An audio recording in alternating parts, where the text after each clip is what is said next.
Kita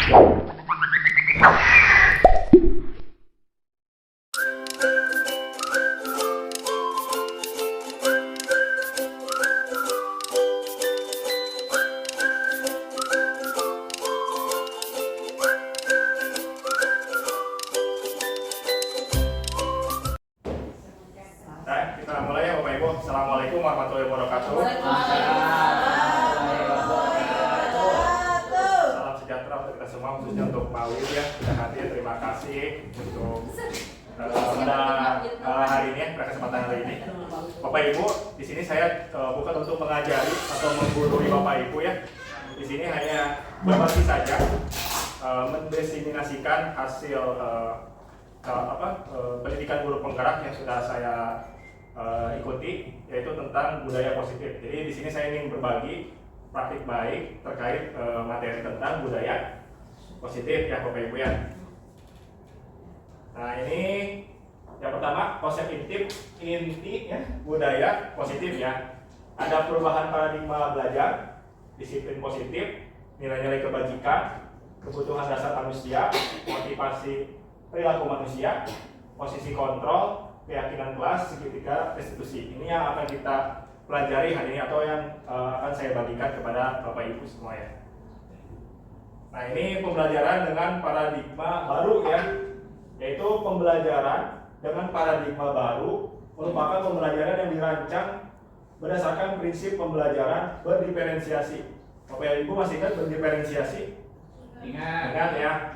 Sehingga peserta didik belajar sesuai kebutuhannya berdasarkan tahap perkembangan sesuai teori psikologi modern untuk mewujudkan profil pelajar Pancasila. Bapak Ibu masih ingat profil pelajar Pancasila? Masih ya. Mungkin Bu Ani bisa memimpin kita ya untuk menyanyikannya. Bu Ani mungkin bisa berdiri Bu. Siap. Siap ya. Maaf tapi lagunya kayak anak SD ya Bapak Ibu ya. Oke. Beriman dan bertakwa pada Tuhan Yang Esa dan berkebinekaan global, gotong royong mandiri, bernalar kreatif dan bernalar kritis. Itu ya Bapak Ibu ya, seperti itu ya lagunya ya, kurang lebih ya.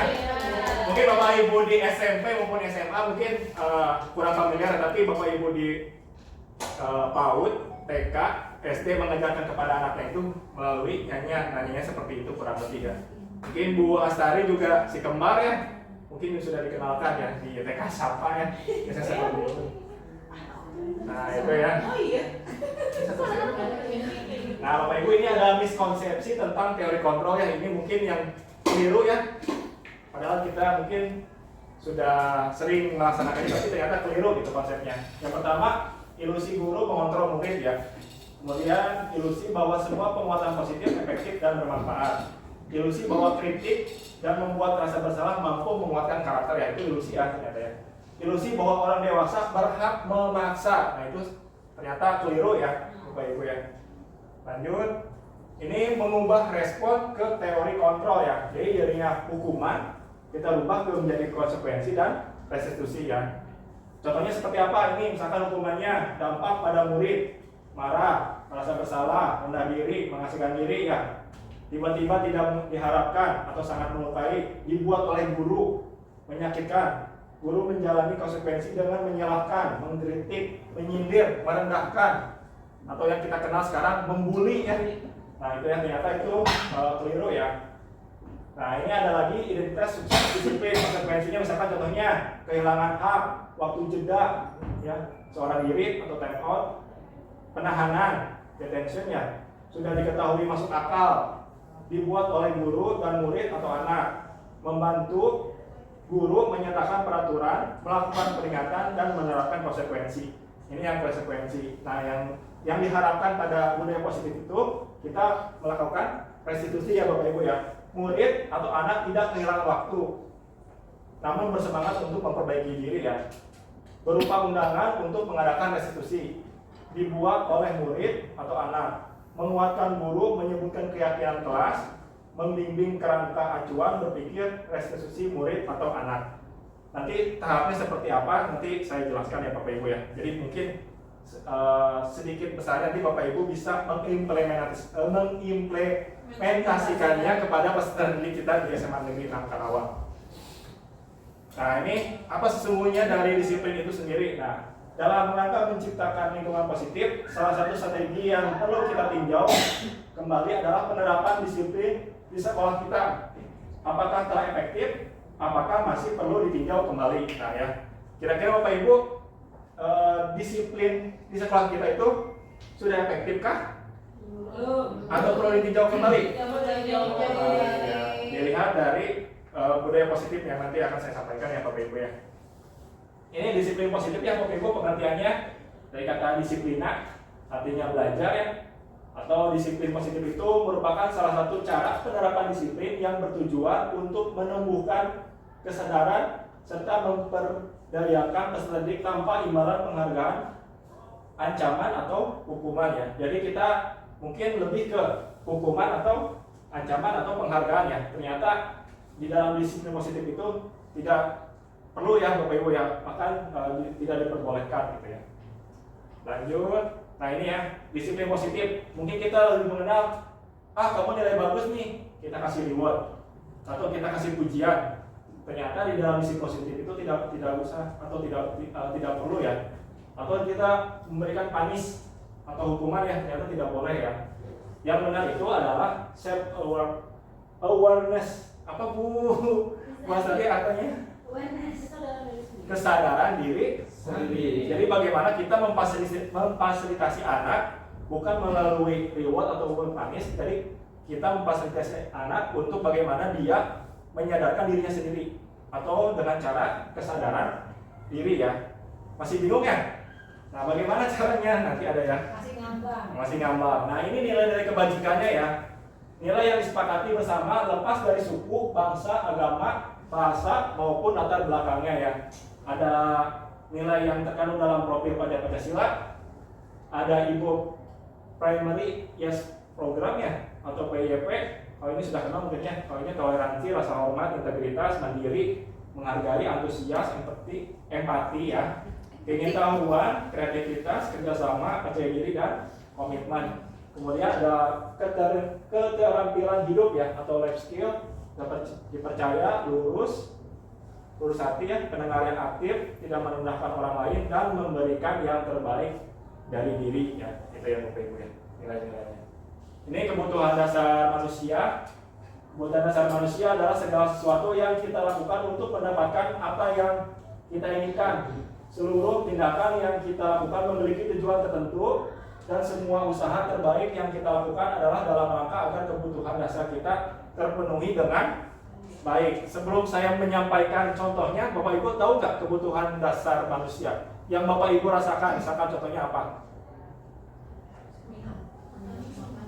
Kebutuhan biologis. Kebutuhan biologis, boleh. Kebutuhan fisik kan banyak. Kasih sayang. Yang diterima, dihargai. Biologis.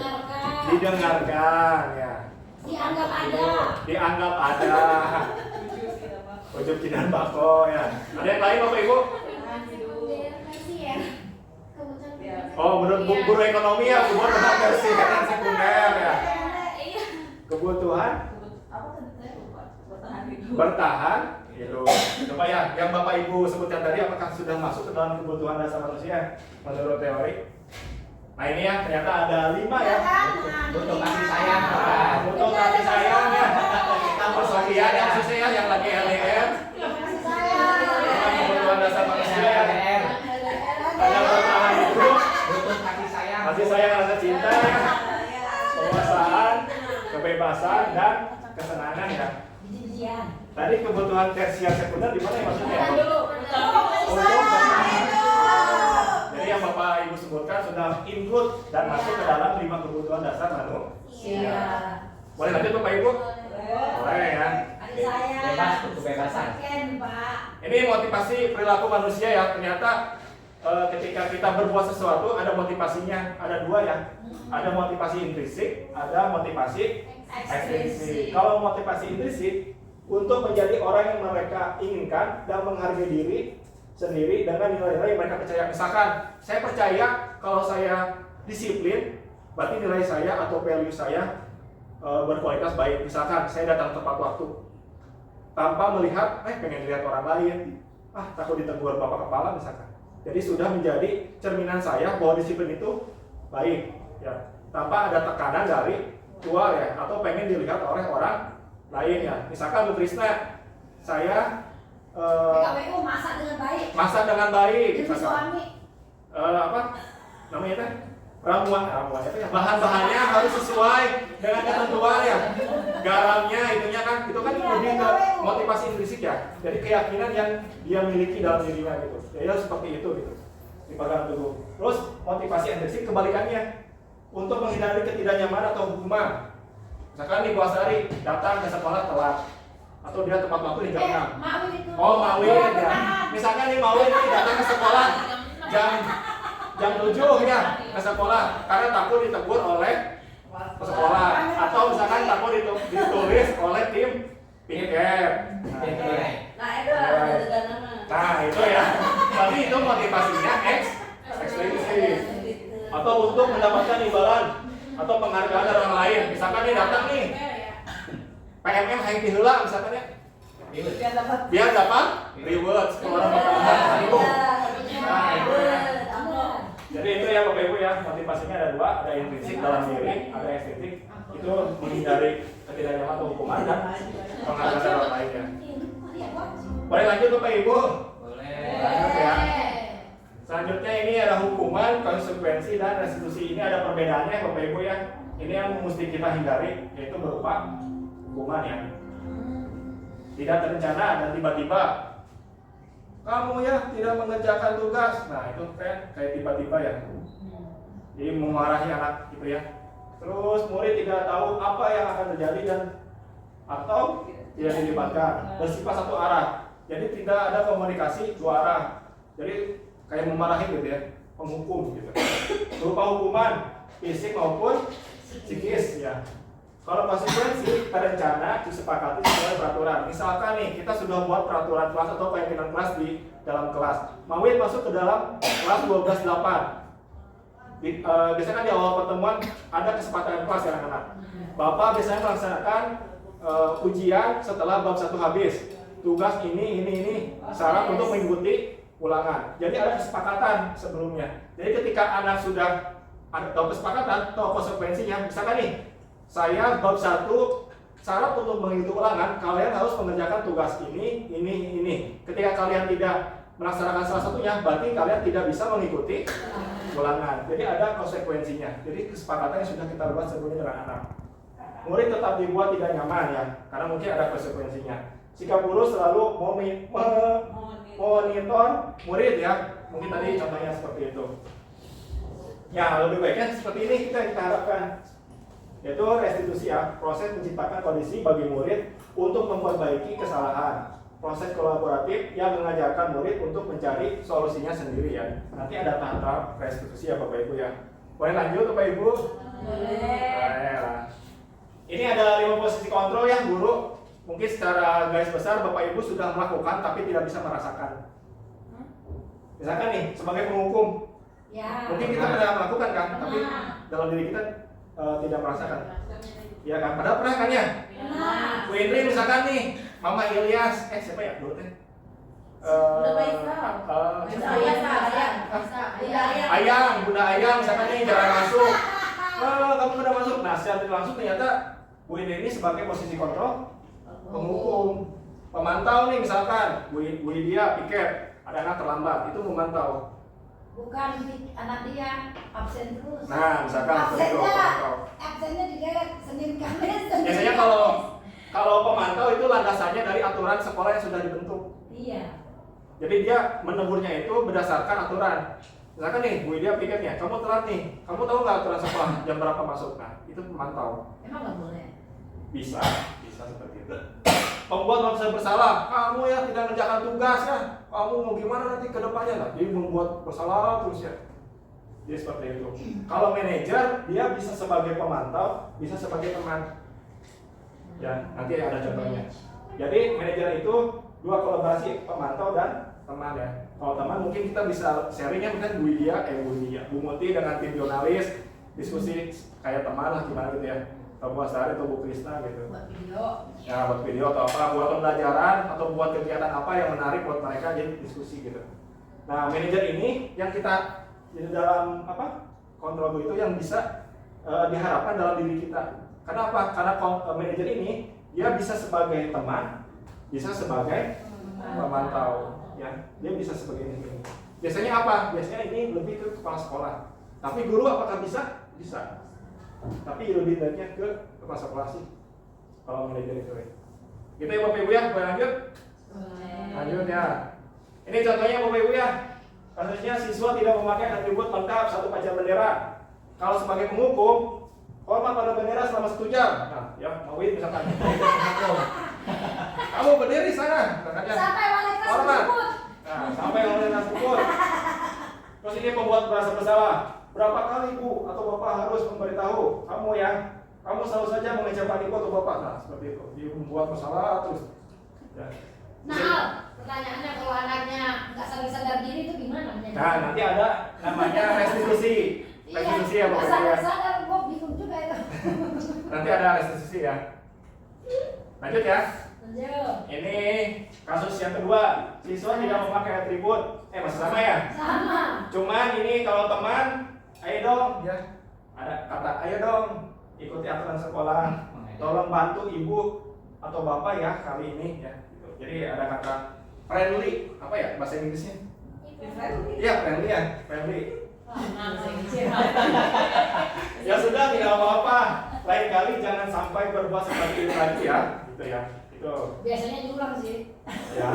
Kalau pemantau nih, karena dia landasannya berupa aturan sekolah ya ini. Kamu sudah melanggar peraturan sekolah, kamu tahu konsekuensinya, bukan? Jadi landasannya dia berupa aturan. Setelah upacara, kamu beli atributnya ke koperasi dan jangan diulang lagi. Jadi sesuai aturan yang berlaku. Ya kalau pemantau ya. Bisa dibedakan ya Bapak Ibu ya. Bisa. Nah ini lanjut manajer. Nah ini dia bisa sebagai pemantau, bisa sebagai teman. Apakah kamu tahu kesalahanmu? Nah ini sebagai teman ya. Kira-kira bagaimana kamu memperbaiki kesalahanmu? Lebih enak ya? Mungkin ini lebih ke teman. Oh ini lebih ke pemantau. Jadi dia apa ya? Menyadari kesalahannya berdasarkan peraturan yang sudah ada gitu ya. Oh ini kan bagaimana dia memperbaiki dia kayak ke teman gitu. Solusinya seperti apa? Gitu ya. Lanjut ya Bapak Ibu ya. Lanjut. Nah ini coba posisi kontrol apakah aku coba nih. Kamu tidak pernah Membuat merasa bersalah. enggak melakukannya. Apa tuh? Membuat bersalah ya? Penghukum. Hukum. Bener ya, Mawid ya. Kasih aplaus dong buat Mawid. Coba ya Bu Asari, posisi kontrol apakah aku? Manajer ya, apa rencanamu untuk menyelesaikan masalah ini ya? Tuh ya. Lanjut. Coba ini pengen nanya, Bu Dian Novita, ayo lakukan demi Bapak Ibu ya. Apa ini? Posisi kontrolnya. Teman betul ya Bapak Ibu ya? Ya. Betul ya. Friendly ya ini. Ayo lah. Pengen nanya Bu Muti nih. Kamu tidak pernah mendapatkan nilai jika tidak mengerjakan tugas. Apa nih? Sesuai aturan. Pemantau ya. Oh ya. Ini keyakinan kelas. Mengapa keyakinan kelas? Mengapa buat peraturan kelas? Jadi beda ya keyakinan kelas dengan peraturan kelas. Kalau peraturan kelas biasanya dibuat oleh orang guru. Kalau keyakinan kelas itu kita berembuk dengan peserta didik ya bersama-sama ya. Ini ya bersifat abstrak, baru pertanyaan universal, dibuat dalam pertanyaan positif, sedikit saja akan mudah diingat, sesuai dengan kondisi kelas dan sekolah sehingga mudah diterapkan. Semua warga sekolah atau warga kelas dilibatkan saat membuat keyakinan kelas. Ini bedanya ya. Kalau poinnya ini, kalau peraturan mungkin guru yang membuat, kalau keyakinan kelas guru dengan murid yang membuat keyakinan kelas ya. Ya bareng-bareng ya. Guru atau waras? Guru juga bisa. Misalkan peraturan keyakinan kelas mata pelajaran biologi ya. Keyakinan anak. Ya, bisa. Keberadaan kelas. Atau awalas mungkin lebih universal ya. Jadi ruang lingkupnya lebih universal. Kalau makro sudah Tapi spesifik. aku bisa nego gitu ya. Bisa. Gitu ya. Ini peruntukan yang kelasnya. Contohnya. Kita ambil satu aja ya Bapak Ibu ya. Ya. Setiap anggota kelas perlu belajar. Nih yang kelas 1 nih, setiap anggota kelas perlu senang, melakukan tugas, menghargai, merasa aman. Karena ini versi kelas 1 ya.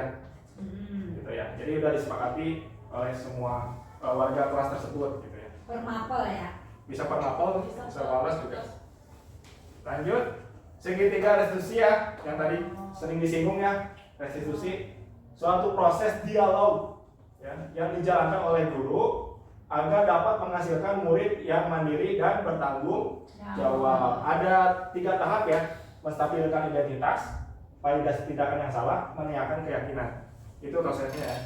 Proses dialog. Ya, yang pertama nih, menstabilkan identitas.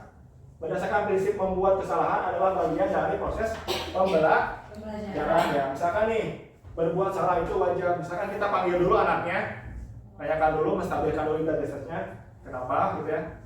Tidak ada manusia yang sempurna. Jadi kita stabilkan dulu. Kalau misalkan emosinya lagi meledak-ledak ya kita stabilkan dulu ya.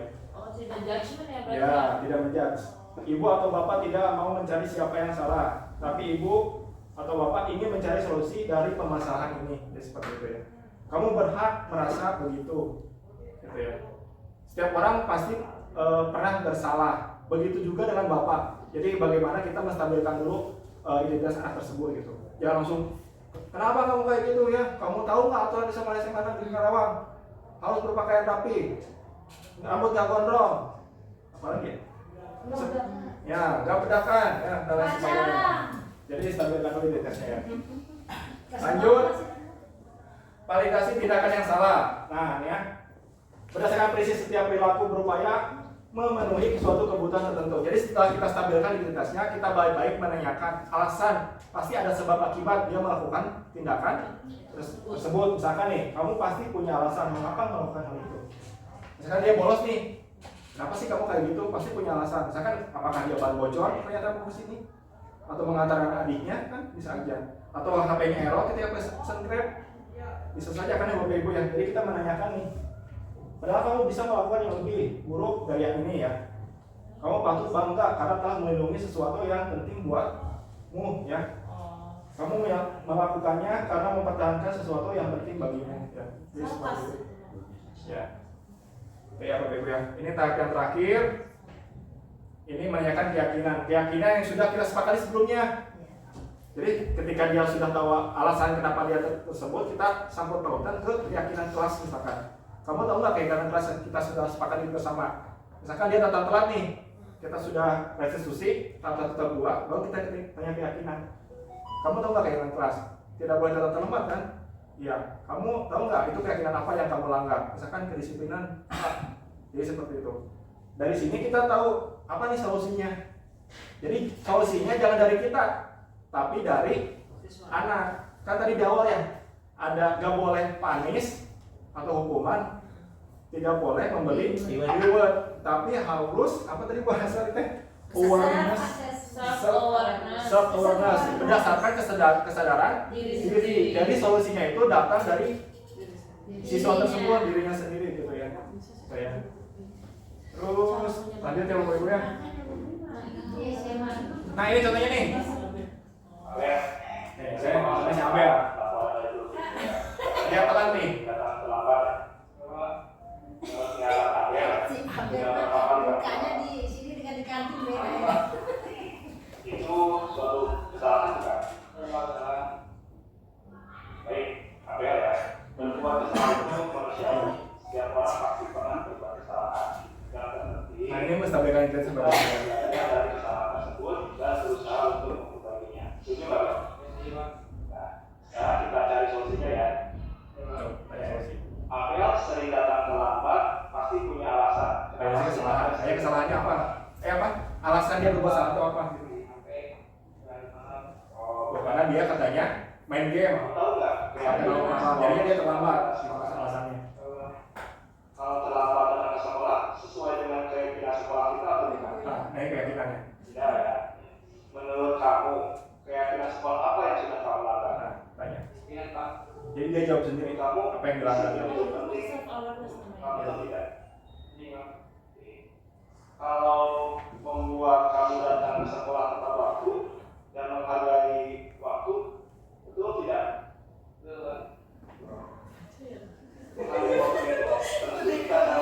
ya. Ini mah contoh ya Bapak Ibu ya. dan tidak dapat melatih rasa kepedulian.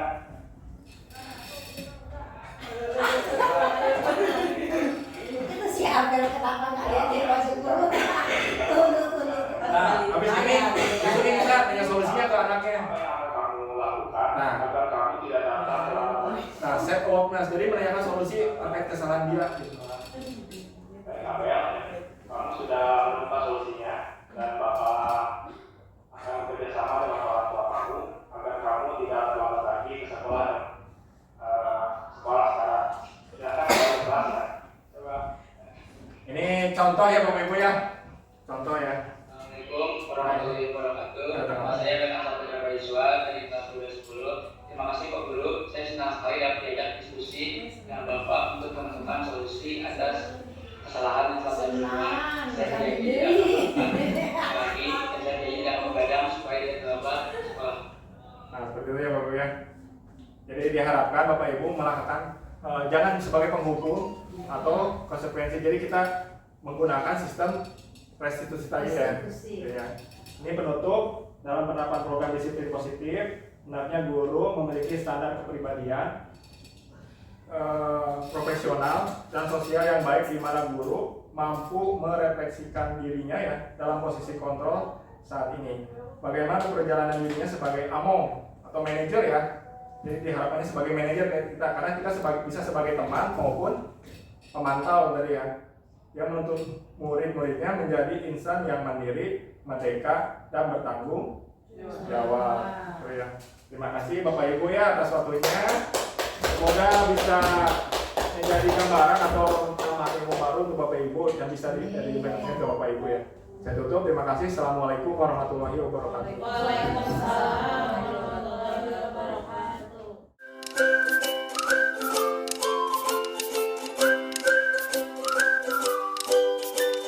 Ya, assalamualaikum warahmatullahi wabarakatuh. Oke, salam sejahtera untuk kita semua ya. Apa kabar kalian hari ini? Siap memulai pelajaran hari ini? Siap. Oke ya, sebelum mulai pelajaran, kita belum pernah membuat keyakinan kelas kan ya? Oke, hari ini kita coba diskusikan dulu keyakinan kelas di kelas 12.4 ya, sebelum mulai pelajaran biologi ya. Bapak punya sticky note ya, sudah Bapak bagikan ke setiap orang. Silakan kalian tulis peraturan kelas yang ingin kalian ungkapkan ya, ditulis ke dalam sticky note dan ditempel di papan luar sebelah kanan Bapak ya. Jelas teman-teman? Silakan dicatat.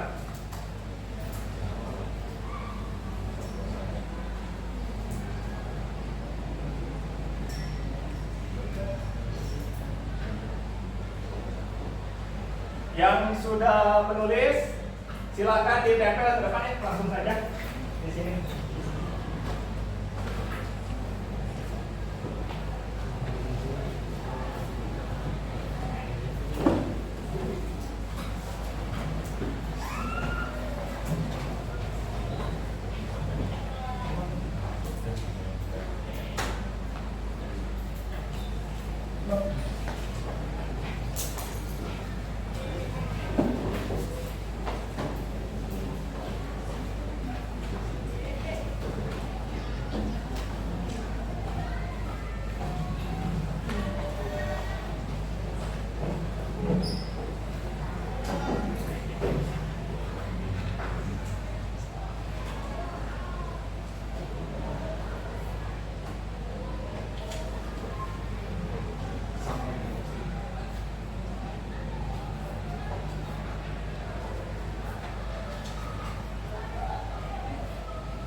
Oke ya, ini sudah Bapak himpun ya ke dalam 4 kelompok dari peraturan yang kalian tulis ya.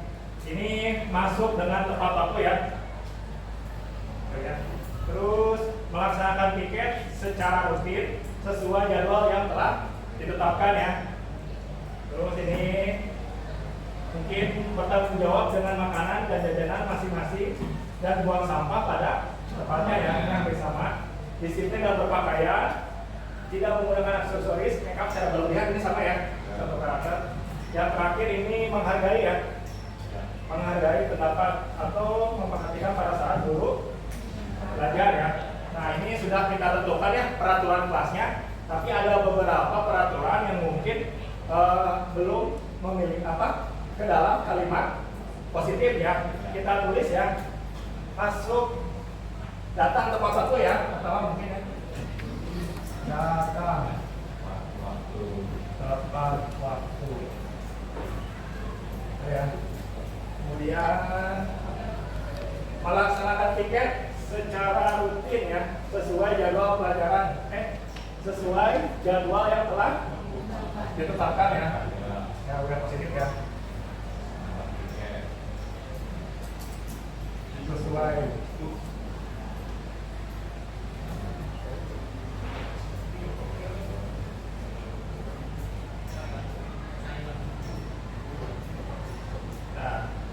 kemudian berpakaian rapi mungkin ya. Disiplin dalam berpakaian rapi dan sesuai aturan ya.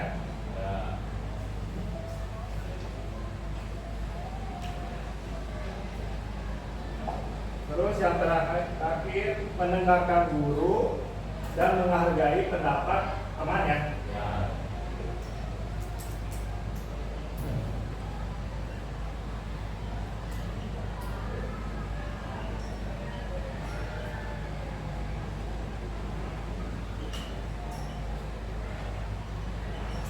Nah itu ya, jadi ada 4 kalimat positif yang sudah kita rumuskan dari peraturan yang sudah kalian tempel di depan ya.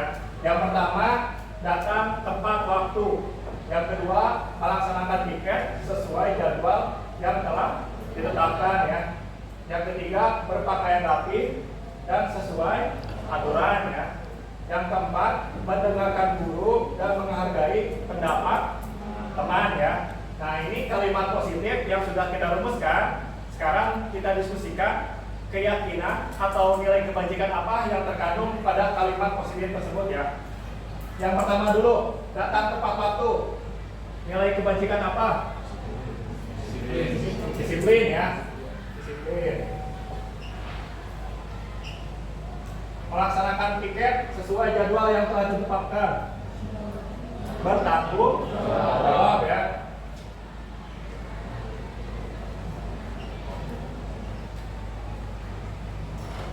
Kemudian berpakaian rapi dan sesuai aturan. Disiplin ya. Yang terakhir, mendengarkan guru dan menghargai pendapat teman. Sopan santun, terus adab, menghargai ya. Sopan santun, adab ya.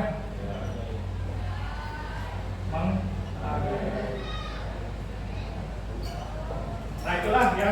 Jadi kita sudah merumuskan keyakinan kelas di kelas 12.4 ya. Yang pertama itu nilai kebajikannya disiplin, bertanggung jawab, disiplin lagi, sopan santun, adab dan menghargai ya, gitu ya. Apakah kita sepakat untuk keyakinan kelas yang sudah kita rumuskan? Siap untuk menjalaninya? Siap. Bertanggung jawab terhadap apa yang kita putuskan bersama? Siap. Siap ya. Oke ya. Terima kasih. Kita sudah selesai ya melaksanakan keyakinan kelas di kelas 12.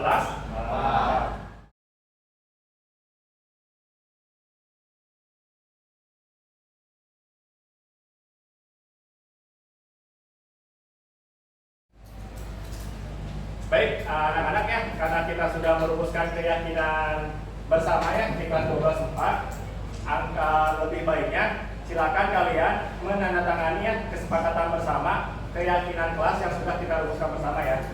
Setuju? Silakan ditandatangan ya.